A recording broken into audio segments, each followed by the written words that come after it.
Okay, so welcome back. So, we will continue our discussion from the previous video where we are looking at the different individual chemicals, individual elements and their environmental and human health impact a bit in detail. So, we looked at a couple of elements. Now, we will try to see in terms of lead. Lead is one of the most important electronic waste. When we talk about electronic waste impact, lead is the number one thing which comes to our mind. Lead is there lead was also there in other sources too, leaded gasoline. So, when you go to any of these petrol pumps and you see their label unleaded gasoline. So, what does that mean? So, that means there was lead at some point in our gasoline, in our petrol, diesel, we had lead. Even today for some of the highly different types of for certain vehicles, not certain vehicles, certain usage, especially the army vehicles and army those big tanks and other stuff. There are certain places where we still have to use leaded gasoline. So, but for in general we are not using leaded gasoline anymore. So, that is why it is called unleaded. So, gasoline was a source of lead. So, that is what it try to say here. The sources of environmental lead, it came from different sources are there, including leaded gasoline. The leaded gasoline is there, and tap water. Some of the older pipes used to be leaded as well. Tap water from soldered pipes, paint surface in the old building. Some of the old buildings have lead based paint. Many of the buildings in India still uses lead based paint. Many of the paints in India still has lead in them. So and then the batteries, pottery. So, a lot of sources of lead is there in the environment, and electronic waste is also one of the major source of lead in the environment today. So, again, why we are worried about lead is affects the central nervous system. So, that is the major stuff. It affects the surface even at low levels. Lead poisoning is one of the biggest environmental pediatric health problem, especially from lead based paint in the houses and all. So, in terms of why people have, how people have seen this, there have been studies done then where they found that average blood lead level in a child, actually after a child is born in United States, at least that is what I have seen in like a first hand. So, they do take the blood sample of a small infant and then they try to look at the lead level, because just the goal is to reduce the lead level as much as possible. So, 1976 when they banned that lead based paint, leaded gasoline in US, and after that, as you can see from there is a drastic drop of lead present in the blood sample. So, it went down from around 16 milligram per DL to around 10 milligram per DL, and then the number should actually go on even further below and below. So, that is the reason why that lead based paint leaded gasoline was phased out, because we do not want lead. Why we do not want lead? Because it affects the human body. If it does, as you can see over here, based on that red one is where we have the concentration is higher. If we can just in the red one, the concentration is greater than 27 ppm for in the lead in the teeth, and the green ones is where the concentration is less than 5 ppm. So, as you can see, the student's behavior in the class is plotted as the x axis, and the percentage reported by teacher on the y, and these are the different behavior patterns. So, distractible, not persistent, dependent, hyperactive, impulsive, frustrated, daydreamer, does not follow simple directions, unable to follow sequences, low overall functioning, and for all these numbers, as you can red bars are much higher. So, these and the red bars are the students in which, if they have a teeth sample was taken after the teeth has fallen down, the baby teeth, if the teeth sample was taken and analyzed, they had the lead greater than 27 ppm. So, that means more the lead exposure, the kids are not able to learn, and if they do not learn, that becomes if they do not learn good enough, it becomes a drain on the economy, isn't it. So, that is why we have to this is the reason why lead is very important in terms of the negative impact associated with it. So, nervous system damage, memory impairment, difficulty in learning, range in behavior problems and all that. So, those we already kind of know about that. And then heavy metal exposure among children versus adult, we look at the child's body, and they are smaller, and children consume more food in proportion to their body weight. So, they do have, that is why we leave high doses of heavy metals that may be present in their food. So, we need to be careful. Fetal gets exposed as well. Lead and mercury have the capacity to cross the placenta barrier and causing potential fetal brain damage. So, then chromium, chromium is used in different forms. Chromium 6 is what is a carcinogen, and it causes digestive problems, produces skin ulcer, and then it may cause respiratory problem and all that. Nickel, it's a heavy metal, again it's universal, and you do get exposed, employed in the production of many of the appliances and tools that are used in everyday life, such as nickel cadmium battery. One of the most common reaction is skin contact with nickel, is nickel allergy, and then you have a cardiovascular related renal disease as well, potential carcinogen in action. Beryllium, the heat sink, we already talked about that, it acts as a potential heat sink. What is beryllium? It is a second lighter metal, it's stiff, high melting, absorbs and distributes heat, and it reflects neutrons, transmits X-rays. So, that is why the beryllium is used a lot. But it does cause chronic beryllium disease, CBD, which is the earlier the term was berylliosis. So, what is that? It is a granulomas at multiple organ sites. First, the lungs, so you have a shortness of breath, you get fever, weight loss, night sweat, can be fatal. It is a signature disease. It is usually 6 to 10 years of latency period, can be from 4 months to 30 plus years as well. Then there is a beryllium sensitivity BES test, this detects asymptotic people who have been exposed, early markers of immune system. So, they use that, I will leave the details to our medical people, but what the reason I wanted to put that up here, just to kind of that there is these kind of things are available. So, because if you look at some of the data, some of the reports, you should be able to understand what they are trying to talk about. Then beryllium dust is also a problem. With beryllium it can go to our lungs and then lymphocytes, and then creates a problem over there. Copper is used in electrical wires, pipes and other places, and we do produce lots of copper and release into the environment. Usually for the humans it is not that of a issue, but for aquatic species it is, but it does like in terms of exposure, inhalation, ingestion, those things are may dissolve into top water.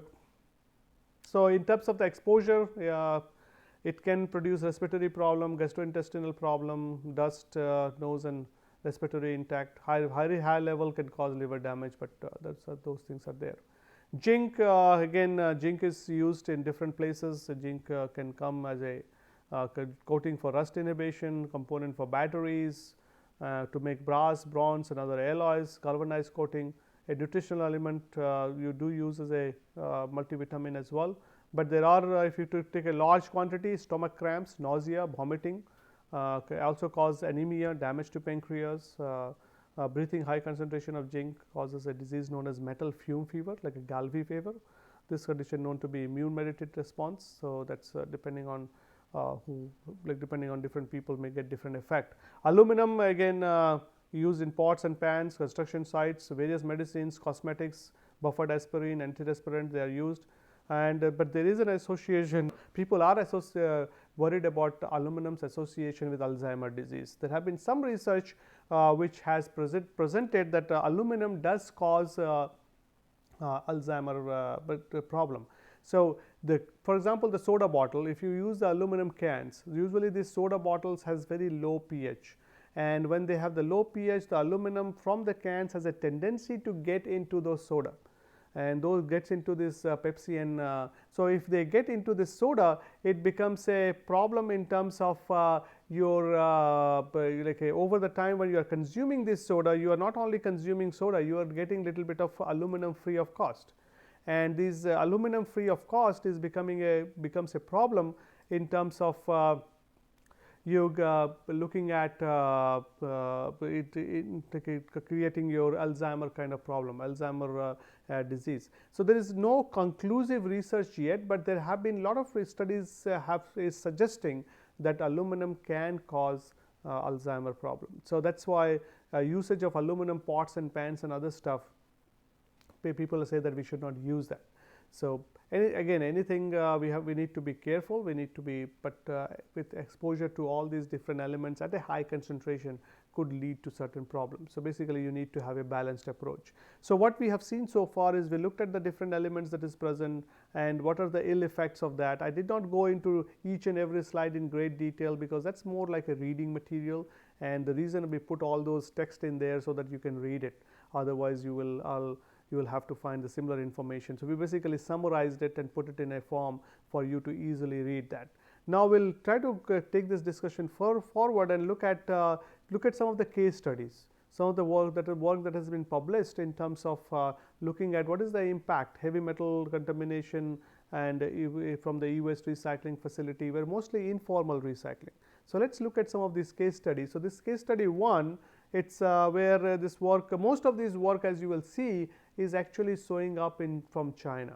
So, if you look at this heavy metals and heavy metals as well as the PM 2.5 in blood, and they were looked at the children's respiratory symptoms and asthma from an e-waste recycling area. So, that is what the paper talks about. It published 2 years ago, like 2016.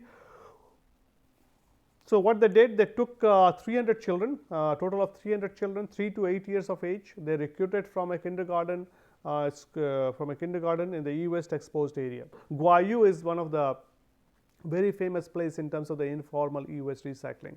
So, in Guayu they took around 300 kids and 3 to 8 years of age, and then they did the study with them.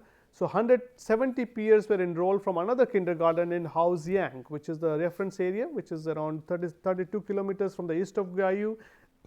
That area does not have e-waste informal recycling. This Guayu area has e-waste recycling, and then sampling was done between December 2012 and January 2013. 4 kinds of heavy metal concentration were measured in PM 2.5 and in the blood. So, the blood sample was taken and the air sample was taken around that area, and then the heavy metal was. So, what was the aim? Aim was to measure the level of heavy metals in both places, and then this Haojiang will act as a background, and then Guayu will act as a contaminated site.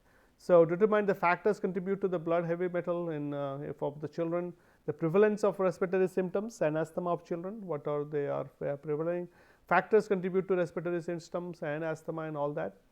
So, the two PM 2.5 samplers were fixed on the roof of a 3-story teaching building of 2 kindergartens in an open environment from Guayu and Haojiang. PM 2.5 samples have been simultaneously collected every 24 hours except rainy or stormy days. Pre-weight Teflon membrane filters were used in Harvard type PM 2.5 impactor air diagnosis for collecting PM 2.5 sample and all that. So, sample of various venous blood were connected from each child by nurses of the kindergarten. Blood samples were gathered in lead free containers, placed on ice and stored at -70 degree until further analysis. So, if you look at in terms of the data, so in terms of age study subject. So, they were average age was 4.34 plus minus 1.01 in Haojiang, in Guayu 4.66. Gender mostly like male, more male, less female. No, sorry, it's a more less in Haojiang we had 57 male and 73 female, and in percentage wise 43%. In terms of and then Guayu we had around 50 male, and so that should be 100, isn't it? So, that is something around that as a female. So, around 50% was then height, weight, height circumference, chest circumference, birth weight, birth height, birth weight, and all those things data was collected for the sample. So, that is where we are looking at. This is the Guangdong province, that is the Santao, and then beyond that we have Guayu. And the Haojiang is over here, as you can see. This is the Haojiang area, and if we can put it through this is the Haojiang area, come on, and that is the Guayu area. So, those are the 2 areas we have tried to compare. So, blood level, as you can see, lead, cadmium, chromium and manganese. So, all these numbers are elevated compared to Haoxiang, it's Haozang, which is elevated with respect to this, and then part PM my PM numbers are also high. It's actually pretty high as opposed to the Haozang, and the chromium, it's a little bit, chromium is actually looks almost similar, and so as the manganese, but manganese slightly looks actually less. So those problems are there. So what we need to so what is the take home message from this to it's basically what it's trying to say, that for the most parameters what we see, if a Wao Zhang is the background, in Guayu area we see elevated concentration. So we need to do something in terms of cleaning that area up so that people don't get sick, people don't get affected. So in terms of the factor affecting blood levels, in found positively associated with living in the E West exposed area. Again, contacting with E West, outdoor play, negatively associated with the weight. Blood cadmium is found associated with age, and living in the E West exposed area. Blood chromium is found positively associated with biting pencils or eraser. Blood manganese was found negatively with a distance from the home to road. So blood chromium positively associated with the cough. Blood manganese is with the wheezing.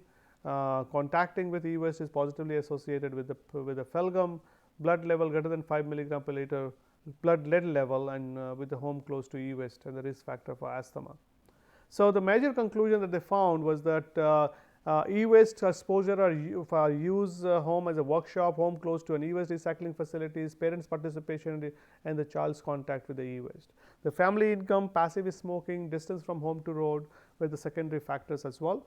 The levels of lead, cadmium, chromium, manganese, and PM 2.5 from the E-waste exposed area that were higher than the several Asian cities sites. The prevalence of the respiratory systems in children was higher than those from the reference area. So that's so those kind of give you some idea about in terms of how this whatever we are talking about, how this knowledge is being applied and what that does mean. So when we get all these information, we can use that data to better design the e-waste management system, and so to change some of those legislation if we have to.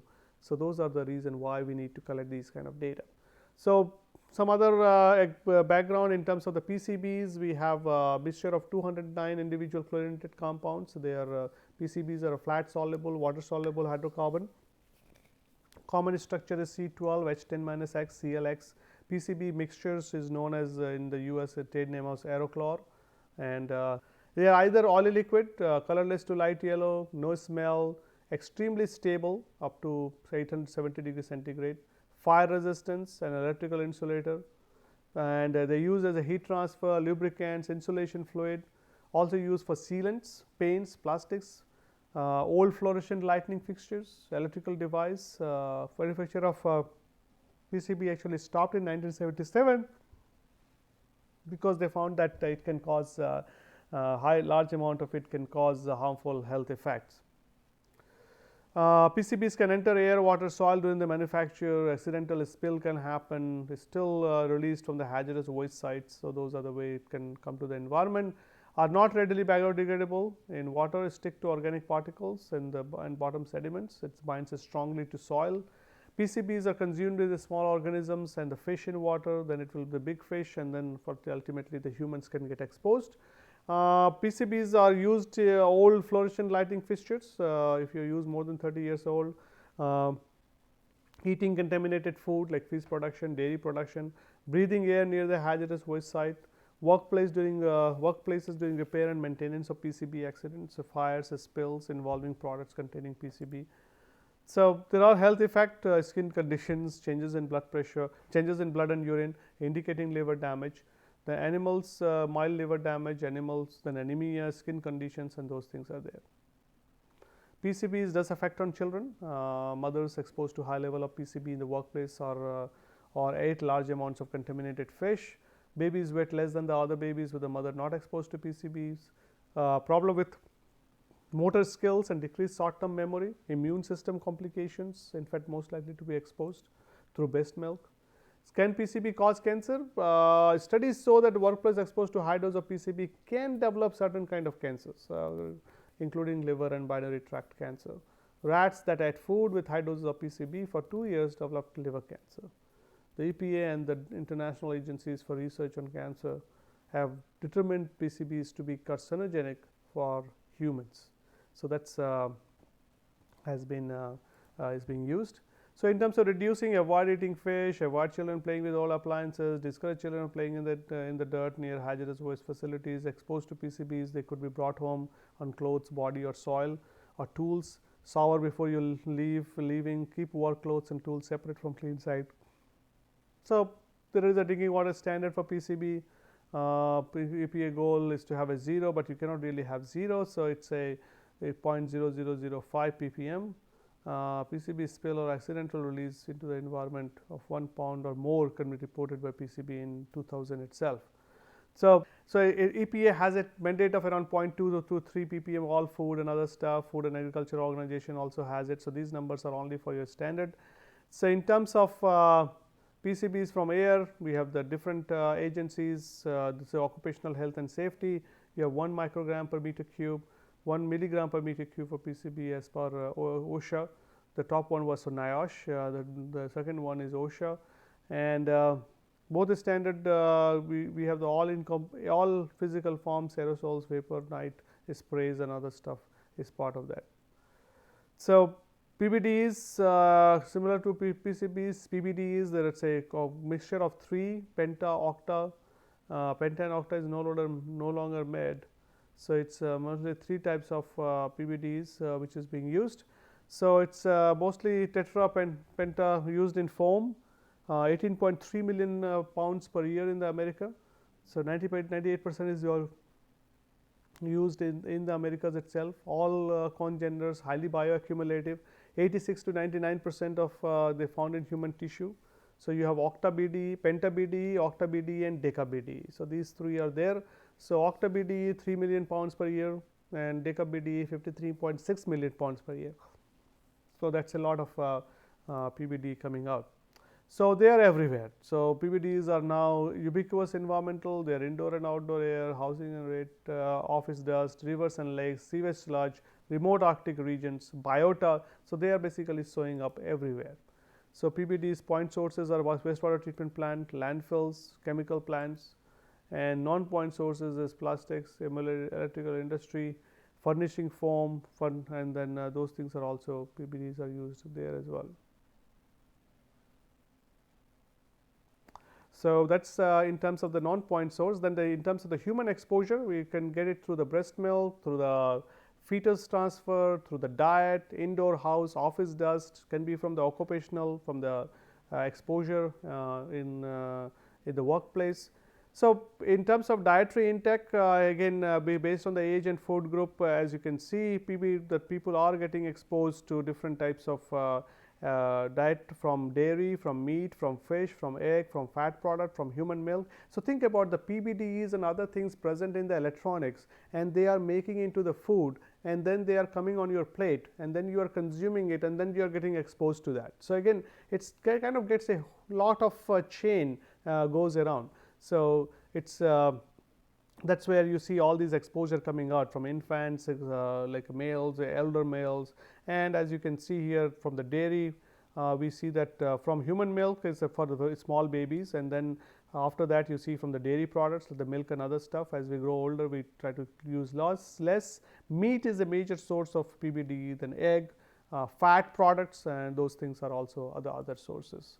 So why do we really care? Again, from time to time you need to ask this question: why this course? Why we actually care about this stuff? They are persistent, bioaccumulative, and structurally similar to PCBs, DDT, and other POPs, and they are rapidly increasing in the environment, and effects seen in animals are similar to those seen by PCBs. So PBDEs and PCBs, they show similar effect, and then that PCB, and then we already kind of talked about the effect of PCB. So that's why we need to be worried about that. PBDEs are structurally actually similar to PCBs. So that's they have a similar structure. By biphenyl ring system, they have a diphenyl ether ring system. So it's then you have a dioxin ring system, they have dibenzofuran ring system. As you can see, they have a very similar structure, and this similar structure is actually causing them to behave similarly. So, levels are increasing in the biological sample, as you can see some of the examples here again in 47 human milk from Texas. You can see that mean and median values, and those are shown over here, as you can look at the nanogram per gram of the lipid base. Then here also in the milk we see that concentrations are increasing. So, that levels are increasing in the biological sample. So, we need to be careful with that. And are the PBDE levels approaching to those of PCBs? We see that PBDEs are increasing, where PCBs and other POPs are decreasing. So, that is in the human milk in Sweden. As you can see, the PCBs are decreasing and PBDEs are increasing. So, it's we replace one problem with another problem. So, PCBs were used as a coolant and other stuff. Now we are using PBDEs as a flame retardants. So, we have to make sure that PBDEs, because and they show similar effect. So, we need to manage them properly. So, there have been some work on development neurotoxicities of PBD similar to PCB. Both mice and rats were tested. Look at the sensory and cognitive effects. We do not know the mechanism yet, but depression was in serum T4, effects on intracellular signaling, effects on neuron transmitters. So, those things were there. Now, quickly let us look at the one of this developing country problem. We had a chance, like I had a chance to visit Ghana, where we looked at the electronic waste issues. So, here just another, like time to time we talk about Indian scenario, but let us look at some other country just to have a perspective how things are over there, and they are similar. It's very similar situation, as you will see. I'll skip this part for you to kind of look at where is Ghana and all that. That's not that important for the e-waste management point of view, but that you should know a little bit about that country. So, I put these slides up there. It's become the first country in sub-Saharan Africa to gain independence in 1957. So, 10 years after us. So, economy Ghana is mainly agriculture and one of the leading exporter of cocoa in the world. So, if you love your chocolates, so then you basically get a lot of stuff from that coming from Ghana. So, a lot of electrical equipments are being formed there. Ghana is using a lot of electronics. E-waste is being produced in Ghana in both brand new and the new older products are coming up. Dumping of those wastes are also coming in. So, let us look at some of these pictures that I wanted to show you. Some of these e-waste on the Ghanaian market, you see the recyclable resell ones, refurbished ones showing up. Refurbished ones are being sold. It's being sold. Some grey goods and other display in the market in the Accra, which is the capital city, and white goods and other display. You see those as well. So, there is a lot of e-waste being produced and a lot of chemicals. All those things are coming in. And now let's some of the disposal dysfunctional e-waste stockpile and artisan workshop. E-waste ready for processing, stripping, extraction, recycling. Some scenes of e-waste disposal on the side of the road, and very similar situation you can see if you watch carefully in India too. In many places you can see the river is being damaged and scavengers working on a stockpile e-waste, and they are trying to get some material out of that stockpile e-waste, and again dump sites. Secondary e-waste scraps are being trying to recover, sorting, processing, residential and dump sites. So, impact, we see that again very similar impacts. You can read that atmospheric pollution, water bodies getting polluted. We see that sediments and all those things are getting affected, as you can see in these pictures. So, there are certain challenges in there as well. No pollution prevention, recycle control is presently there. No basic structure is there. The laws are being there now. Laws are coming up, legal framework, and those things are being developed. And there has been some like a waste to wealth and other things are going there. In similarly in Lagos, which is the neighboring Nigeria, they are trying to do some stuff as well, where they are trying to develop some of these electronic waste. So, I have several pictures which we went there, we had certain meetings and other stuff. So, these are some of the pictures where again similar stuff, and I will put these on the web for you to look at. There is nothing much to talk about here, very similar scenarios. Again, just wanted to show you that this is not only a India problem, this is a global problem, and it's a big problem, electronic waste, developing countries as well as in the developed countries. And in most of the developing countries are struggling to manage it properly, including in our country in India. So, as you can see, these are all pictures from Nigeria. So, we had a chance to go to like I had a chance to go to Nigeria as well. So, I took these pictures over there, and as you can see, all these electronics not being managed properly, just on the side of the road, and just waiting for some sort of disposal, and just lying over there. And again, some more pictures. You see all those stuff just on the road, just on the ground. Things may leach to the ground as well. Many of the CRTs were broken, so those things were also there. These are just like smoke detectors. Mercury lamps, you see some broken lamps there as well. They are just sitting there waiting for to be disposed. CRT tubes again on the side. So this is again a lot of problem. They are trying to do some stuff, but it's still many of these needs, and they were trying to do some sort of recycling of lead from there, which was again not much air pollution control. Little bit, not open burning I will say, but little bit of controlled environment, but air pollutants was escaping out as well. Kind of gives you some idea about electronics being managed in different countries, including India and some African countries here. So with that, let's stop here, and then we'll start with the risk assessment part of this environmental and human health aspect in the next video. So again, thank you, keep watching, and I hope you are enjoying the course. If you have any questions, any concern, feel free to contact us. We'll be happy to answer. Thank you.